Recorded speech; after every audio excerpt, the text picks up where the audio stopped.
Welcome to another episode of Marketing School. I'm Eric Su. And I'm Neil Patel. And today we are going to talk about how to add long tail keywords to your content. So what does that mean exactly? So if you actually type in singlegrain.com or you type in neilpatel.com, and if you go to top pages, this is an AHREFS, or you can use SEMRush, and you can see we have some pages that actually rank for hundreds or thousands of keywords, okay? And how does that actually happen? How can one page rank for so many keywords? It's because there's so many long tail keywords in that piece of content. Obviously, there's a lot of people linking to it too, but the example I like to use is always Wikipedia. If you look at the Abraham Lincoln post from Wikipedia, in 2007, 13,000 words. And then in 2011, 21,000 words. I don't know what the numbers are, but it just kept going up, right? More and more long tail traffic coming in. That means it's going to be, when we talk about upgrading content all the time, you're going to start to rank for that. Yeah, the other thing you can do too is look at all your content that's ranking. Go log into Google Search Console. You can see the impression count. You can see the keywords that you're getting somewhat traffic for, but very few clicks.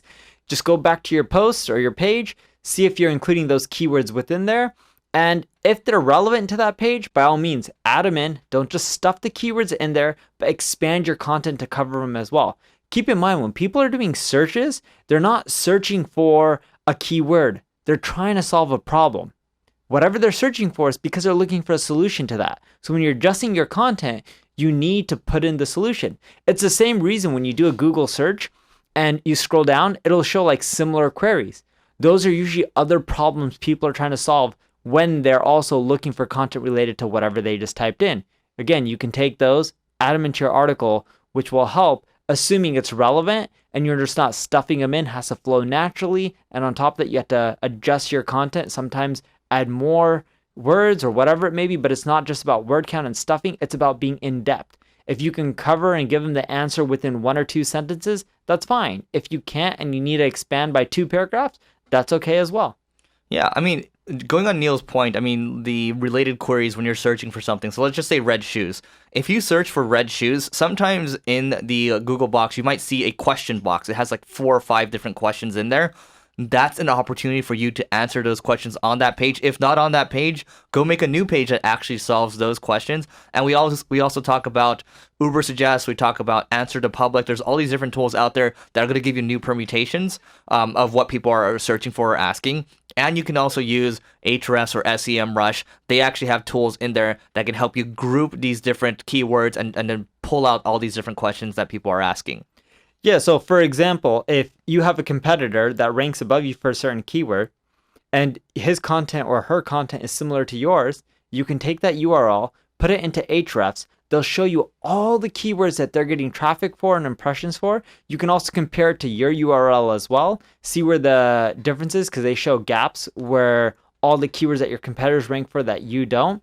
And you can start seeing if you can adjust your content to include these keywords. And ideally, you don't want to create new content.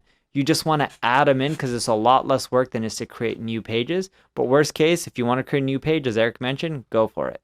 Yeah, I always talk about how, I don't always talk about this, but everybody knows this, that it costs you 6 to 7 times more to try to acquire a new customer than to build on what you already have. So how is it that you don't spend that effort into your own marketing and make the most of what you already have? And this is part of that, right? You make the most of what you have, and then all of a sudden you have this one post that gets 700 visits a month, and then jumps to 2,800, then it jumps to 5,400, and then it jumps to 10,000 visits a month. Literally, that's a real life example of one of our posts, just because we were adding more content, more long tail keywords to it. Anything else, Neil?